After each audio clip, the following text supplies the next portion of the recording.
تو الرجال قوامون علی النساء بما فضل اللہ بعضهم علی بعض وبما انفقوا من اموالهم، جیسا کہ وہ خرچ کرتے ہیں اپنے اموال میں سے. فالصالحات قانتات، اب یہ ہے بہت پیاری آیت ہماری خواتین کے لیے قابل غور. نیک بیویاں تو وہ ہیں جو تابع دار ہوں، اطاعت کیش ہوں، مردوں کا کہنا مانے، ان کی اطاعت کریں. حافظات للغیب، اور غیب میں ان کے لیے محافظ بنے، ان کے مال کا کی بھی حفاظت کرے. یہ نہیں خیانت کر کے یا شارٹ ہو گیا ہوا جو جاؤ اس کے مال میں سے جس کو میں جو چاہوں دے دوں، نہیں، یہ وہ نہیں. اس کا مال جو ہے وہ اسی کا ہے، اس کی خیانت نہیں کرے گی، وہ امانت کے ساتھ حفاظت کرے گی. اور اس کے علاوہ اپنے نفس کی حفاظت کرے گی، اس لیے کہ وہ بھی اب شوہر کی امانت ہے. اب اس کا جو بھی جنسی معاملہ ہے وہ اس کے اپنے اختیار میں نہیں رہا.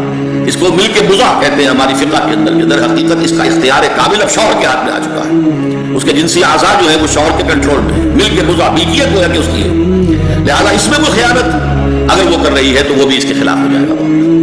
فالصالحات قانتات، تو نیک بیویاں وہ ہوتی ہیں جو تابع دار ہو، وہ فرما بردار ہو، اور غیب میں یعنی شوہروں کی عدم موجودگی میں جبکہ موجود نہیں ہے حفاظت کرنے والی ہو، اور وہ حفاظت مال کی بھی اور اس کے ان کا اپنے نفس کی بھی. اور یہ کام آسان نہیں ہے، آپ کو معلوم ہے. شوہر کبھی 4 مہینے کے لیے باہر چلا گیا ہے، کبھی 1 سال کے لیے باہر چلا گیا ہے. عورت کے لیے اپنے نفس کو تھامے رکھنا، اپنی جنسی خواہشات کو، فرض کی جوان عورت ہے، اس کی اپنی بھی اس کی بھی تو نفسانی خواہشات ہیں، تو آسان کام نہیں ہے. یہی وجہ ہے آپ کے علم میں ہوگا کہ واقعہ بڑا عجیب پیش آیا تھا، اس کو بیان کرتے ہوئے شرم بھی آتی ہے.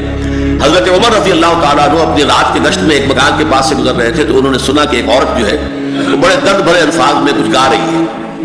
اگر مجھے اللہ اور اس کے رسول کا فرق کا خوف نہ ہوتا تو تم دیکھتے کہ اس وقت میری چارپائی جو ہے چرچرا رہی ہو. تو اس پر حضرت عمر جو ہے وہ تنبہ ہوا کہ ہمارے لوگ جو ہیں جہاد پر جاتے ہیں، سال بھر تک واپس نہیں آتے، تو اس سے تو سوسائٹی کے اندر بہت زیادہ جو ہے ایک اندیشہ اور خطرہ پیدا ہو جائے گا. تو انہوں نے اب دیکھیے یہ بات بھی کہ دین میں کوئی شرم اور حیا اس معاملے میں نہیں ہے کہ اپنی بیٹی سے پوچھا، حضرت حفصہ سے. اب وہ بیٹی بھی ہے اور ام المومنین بھی ہے، حضور کی اہلیہ ہے تو ام المومنین ہے، لہٰذا حضرت عمر کے لیے بھی ماں کے درجے میں ہے اگرچہ ہے حضرت عمر کی صاحبزادی. کہ تم مجھے بتاؤ حفصہ ایک عورت زیادہ سے زیادہ کتنے عرصے تک صبر کر سکتی ہے؟ اور کوئی قباحت محسوس نہیں کی حضرت حفصہ رضی اللہ تعالی عنہا نے، کہا 4 مہینے. تو پھر انہوں نے یہ آرڈر نافذ کر دیا، کوئی مجاہد 4 مہینے سے زیادہ جو ہے وہ بحث پر نہ رہے، لازماً وہ آئے چھٹی لے کر اور وہ گھر پہنچے. آپ اس کی روشنی میں دیکھیے جو کچھ ہمارے ہاں ہو رہا ہے. امارات میں جو لوگ کام کرتے ہیں، سعودی عرب میں کام کرتے ہیں، باہر کے ممالک میں کام کرتے ہیں، جوان بیویوں کو یہاں چھوڑ جائے، پھر جو قصے ہوتے ہیں، جو اسکینڈلز ہوتے ہیں، پھر جب وہ شوہر صاحب تشریف لاتے ہیں تو وہ دیور اور بیوی جو ہے مل کر اسے قتل کرتے ہیں.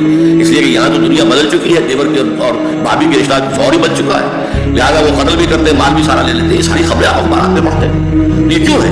فطرت کے خلاف طرز عمل آپ اختیار کر رہے ہیں. یا تو اپنی فیملی کو ساتھ لے کر جائیے،